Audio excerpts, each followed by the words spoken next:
Good morning, everyone. Today is Thursday, June 15th. Thank you so much for joining into our weekly ACA/AHCA webinars. These webinars were started about 3 years ago to keep everyone informed with what is going on, originally with the ACA and now with any of the proposed changes within the AHCA. So questions are encouraged.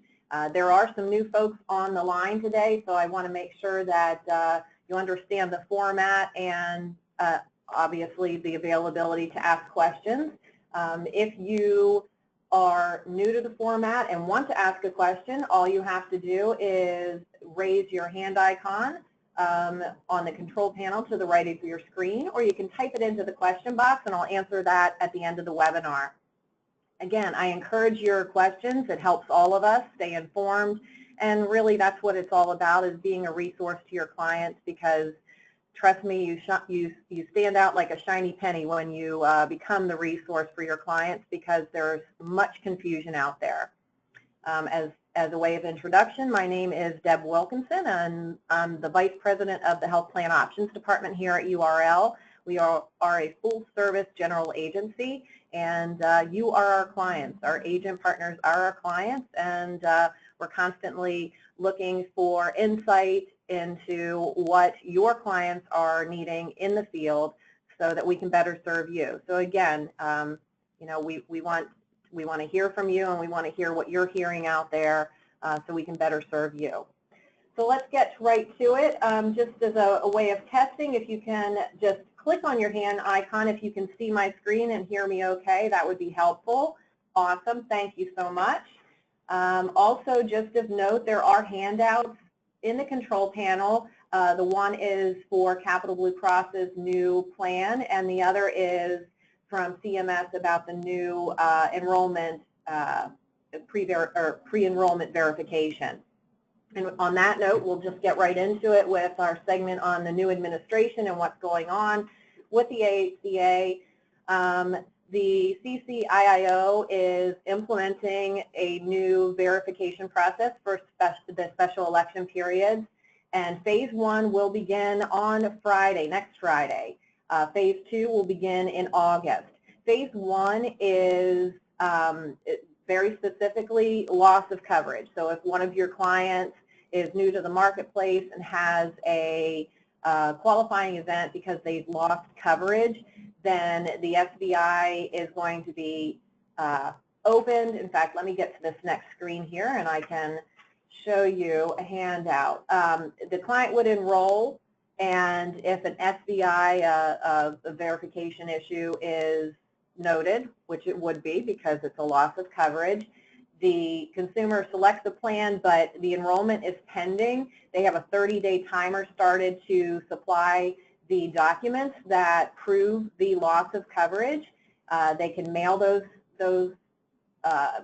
proof or upload the documents. Once that's received and reviewed and verified that it's exactly what's needed, and you can see it follows this path, then the marketplace resolves the outstanding issue and sends the enrollment to the issuer so they can get the plan into the insurer's system, and then the consumer makes the payment.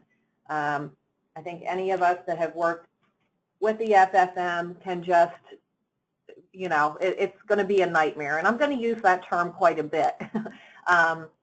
It's going to be a nightmare for many reasons, because let's face it, we all have had clients through healthcare.gov mail verification information, put their name, social, application ID, everything that the marketplace wants on every single form, and they still get lost. We've had documents lost that were overnighted and signed by folks, or they can upload them. And again, uploading seems to be a better way of doing things through healthcare.gov, but again, there's no guarantee that they will, they'll receive them, because we've had issues with that as well. So all I can say is it's probably going to be a nightmare, and what else is new with the marketplace. So I did include that PowerPoint. It does have a lot more information. So if you are working on the individual segment for the FF or through the FFM, you're going to want to take a look at that PowerPoint. If you can't download it from this control panel, just shoot me an email and I'm happy to send it to you. On to the next topic. The Republican Senate, they keep meeting. They are meeting about their version of the AHCA with write-ups on it. It's going to come out altered, much altered. We just don't really understand at this point what's going to come out.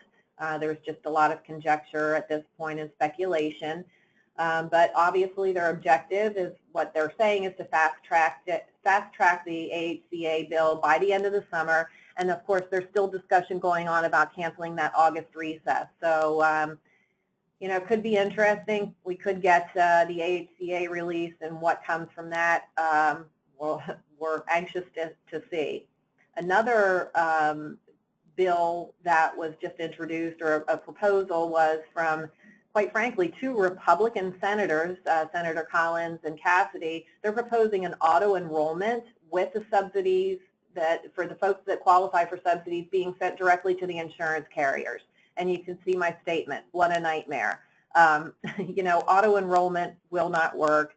I understand why they're saying it, but you know, this just kind of makes me more concerned that, you know, the foxes are running the hen house, if you will, because if they're proposing auto enrollment with subsidies being sent directly to the carriers, I mean, that's just not going to work. So again, we'll see how far that gets, but at this point, again, it's just speculation.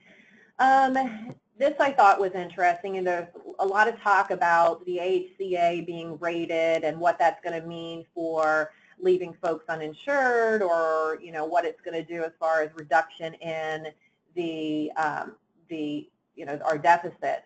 But I just thought it was important to point out, CMS Office of Actuary actually just came out and said that only 12.6 million will be uninsured if the AHCA passes as is, and there's a $328 billion reduction of our deficit within a decade. Now, the CBO originally came out and said 23 million would be uninsured and 119 billion reduction.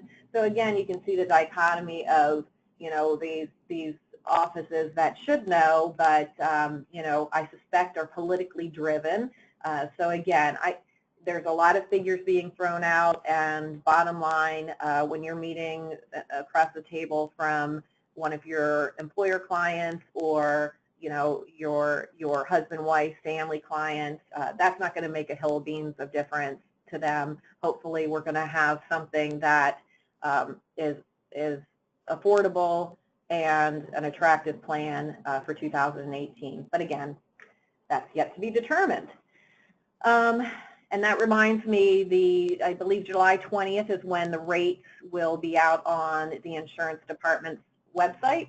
So we'll keep watching for that as well, just to see how the filings are for 2018.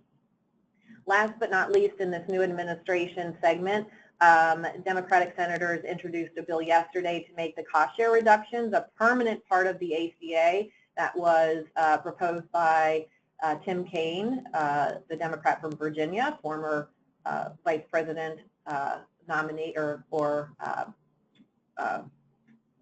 candidate. Good Lord, I couldn't even think of that word. So he was one of the 4 senators that proposed this.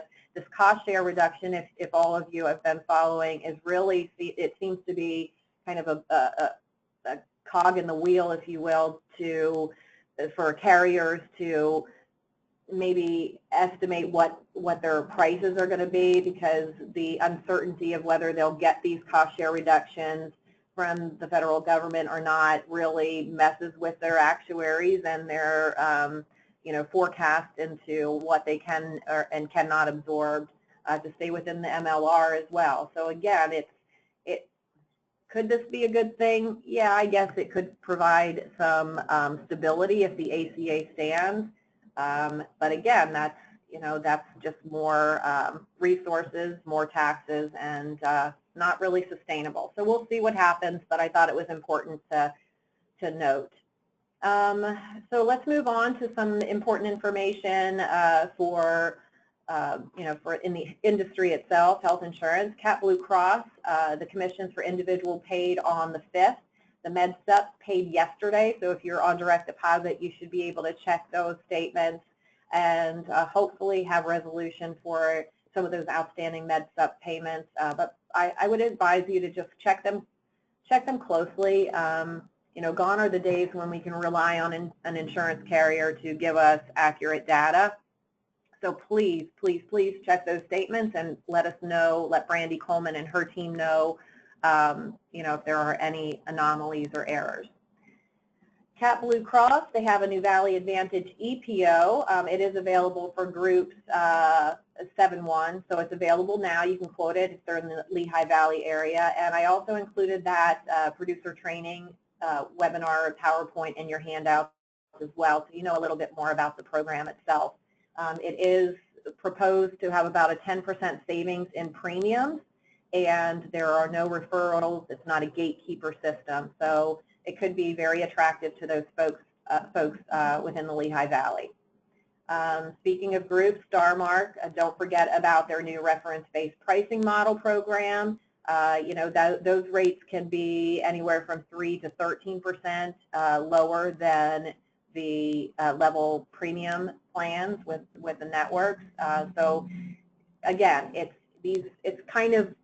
a newer program for smaller groups, but I do think it has some value for the right group. And I think, again, when you're thinking of group solutions, keep that in your mind as well, in the back of your mind, so that you can offer it if it suits your group. Again, it doesn't fit every group, but it is something in there that you'll need in your bag of tricks, because if you're not talking about it or offering it, your competitor will.